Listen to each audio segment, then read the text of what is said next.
អ្វីត្បិតតែប្រាសាទទ្រុឌទ្រោមបន្តិចមែនតែគួបផ្សំជាមួយនឹងដើមឈើដែលដុះជុំចិត្តធ្វើឲ្យទេសភាពនៅទីនេះគឺស្អាតតែម្ដងបងប្អូនវត្តទេពប្រណមត្រូវបានអ្នកមានជំនឿអរូបីតែងតែធ្វើដំណើរមករកព្រះសង្ឃនៅទីនេះដើម្បីស្រោចទឹកសុំពរជ័យសិរីសួស្តីសម្រាប់គ្រួសារនិងជំនួញជួញដូរឲ្យរីកចម្រើនធំធាត់បើសិនជាយើងធ្វើដំណើរបន្តពីប្រាសាទបាយ័នទៅទិសខាងជើងខួបប្រលានជលដំរីប្រហែល100ម៉ែត្របត់ឆ្វេងទៅតាមផ្លូវគ្រួសក្រហមតូចមួយយើងនឹងទៅដល់វត្តទេពប្រណម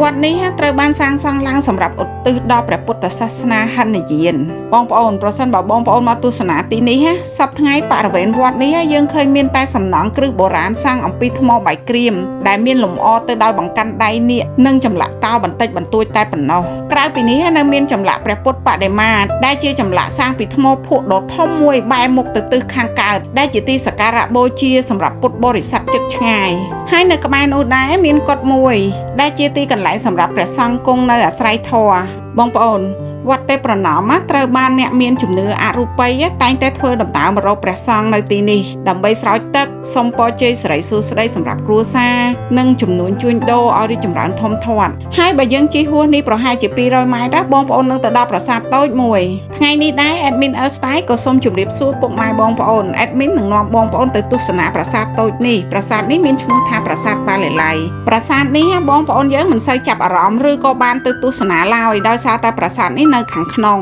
ដែលមានព្រៃឈើតូចធំផ្ដំម្លប់ត្រឈឹងត្រឈៃហើយម្យ៉ាងទៀតដោយសារតែប្រាសាទនេះតូចផងបងប្អូន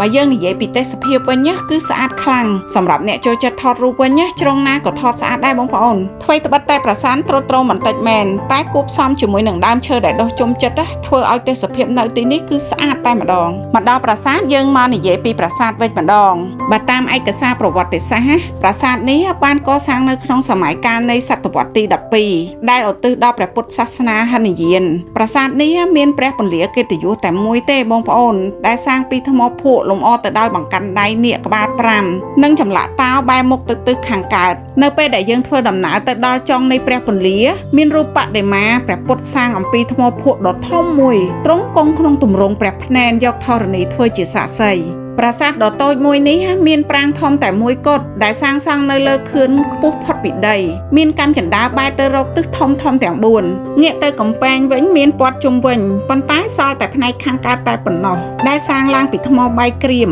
ក្លោងទ្វារលម្អទៅដោយថ្មភក់នៅលើផ្តែរហើយនឹងហោជាងគឺមានលម្អទៅដោយចម្លាក់រឿងពុទ្ធប្រវត្តិតើបងប្អូនយើងទៅដើរមើលចម្លាក់ម្ដងបើសិនជាយើងមើលចម្លាក់នៅលើក្លោងទ្វារកណ្ដាលបែរមុខទៅទិសខាងកើតនៅលើហោជាងមានចម្លាក់ព្រះពុទ្ធកំពុងតែឈរចំណែកឯចម្លាក់នៅលើផ្នែកខាងក្រោមហោជាងវិញមានរូបព្រះពុទ្ធចូលនិព្វានដោយយកដៃស្ដាំនិងទ្រព្រះកេសនិងដៃឆ្វេងដាក់សណ្ដូកលើព្រះកាយនៅពីក្រោមព្រះអង្គមានសាវកកំពុងតែទួញយំសោកស្ដាយចំពោះការបាត់បង់ព្រះអង្គបងប្អូន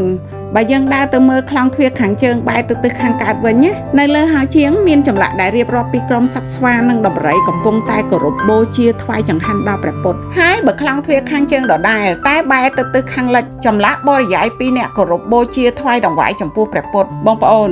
នេះគឺជាចម្លាក់នៅលើហោជាងជាន់ទី2ទិសខាងជើងនៅខាងក្រោមគឺព្រះពុទ្ធទ្រង់ប្រោសដំរីឈ្មោះណាឡាគិរីដែលត្រូវបានទេវទត្តនឹងលែងក្នុងគោលបំណងឲ្យជាន់ព្រះពុទ្ធដែលកំពុងនិមន្តបិណ្ឌបាតនៅក្នុងក្រុងរាជក្រឹសប៉ុន្តែផ្ទុយទៅវិញនៅពេលដែលដំរីដ៏កំណាចនេះមកជួបព្រះភ័ក្ត្ររបស់ព្រះពុទ្ធវាបែរជាមិនហ៊ានជាន់ព្រះអង្គទៅវិញមិនតែប៉ុណ្ណោះទេដំរីនេះបែរជាស្លូតហើយបាក់បកខ្លោចខ្លាចលែងកាចទៅវិញពេលនោះព្រះពុទ្ធក៏ផ្សំវាដោយមេត្តាបារមីរបស់ព្រះអង្គចំណែកឯនៅផ្នែកខាងលើគឺបង្ហាញអំពីបុរស2នាក់នឹងកំពុងតែកាន់អ្វីម្យ៉ាងដាក់ចន្លរទៅលើព្រះកេសរបស់ព្រះពោធិសត្វបងប្អូនប្រាសាទប៉ាលីឡៃតូចហើយទ្រុឌទ្រោមប៉ុន្តែបើយើងនិយាយពីចម្លាក់វិញគឺនៅមានភាពស្រស់ស្អាតបងប្អូនទាំងអស់គ្នាមិនថានៅក្នុងខេត្តសៀមរាបឬក៏នៅខេត្តផ្សេងបើសិនជាបានមកលេងកុំភ្លេចណាឈានចូលមើលប្រាសាទប៉ាលីឡៃបើសិនជាបងប្អូនបានមើលផ្ទាល់គឺស្រស់ស្អាតជាងមើលនៅក្នុងវីដេអូរបស់នាងខ្ញុំទៅទៀតអរគុណបងប្អូនទាំងអស់គ្នាដែលបានទស្សនាវីដេអូនាងខ្ញុំតាំងពីដើមរហូតដល់ចប់នាងខ្ញុំសង្ឃឹមថាបងប្អូននឹងពេញចិត្តវាចំពោះអ្នកថ្មីកុំភ្លេចណាជួយ Subscribe ឲ្យ admin ម្នាក់មួយផងជួយ Like ជួយ Share នាងខ្ញុំនឹងមានវីដេអូថ្មីបន្តទៀតអរគុណជម្រាបលា